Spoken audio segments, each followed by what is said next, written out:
পাপিয়া সাহা মুখ খুললেন। চারিদিকে যখন তার নামে নানা অভিযোগ, তখন তিনি ছিলেন নীরব, কিন্তু এবার আর চুপ করে থাকেননি। প্রকাশ্যই নিজের অবস্থান স্পষ্ট করলেন পাপিয়া। তিনি বললেন, আমি নির্দোষ। আমার বিরুদ্ধে যা বলা হচ্ছে তার সবটাই মিথ্যা। যারা এসব রটাচ্ছে তারা আমাকে শেষ করে দিতে চায়। তার চোখে ছিল আত্মবিশ্বাস, মুখে ছিল চাপা ক্ষোভ। পাপিয়া আরও বলেন, আমার জীবন আমি সৎভাবে কাটিয়েছি। আজ যারা আমাকে নিয়ে প্রশ্ন তুলছে তারা নিজেরা একদিন সবার সামনে ধরা পড়বে। তার পরিবারের সদস্যরাও পাশে দাঁড়িয়েছেন। তার মা বলেছেন, পাপিয়া অনেক সংগ্রাম করে আজকের অবস্থানে এসেছে। ওর নামে যেসব কথা ছড়ানো হচ্ছে তা একেবারে ভিত্তিহীন।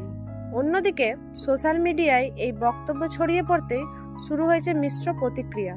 কেউ বলছেন পাপিয়ার চোখে মুখে সত্যতা স্পষ্ট, কেউ আবার বলছেন সবকিছু সাজানো নাটক।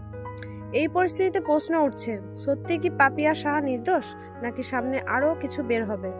আপনার কি মনে হয়, পাপিয়া সত্য বলছে? কমেন্টে জানাতে ভুলবেন না। ধন্যবাদ।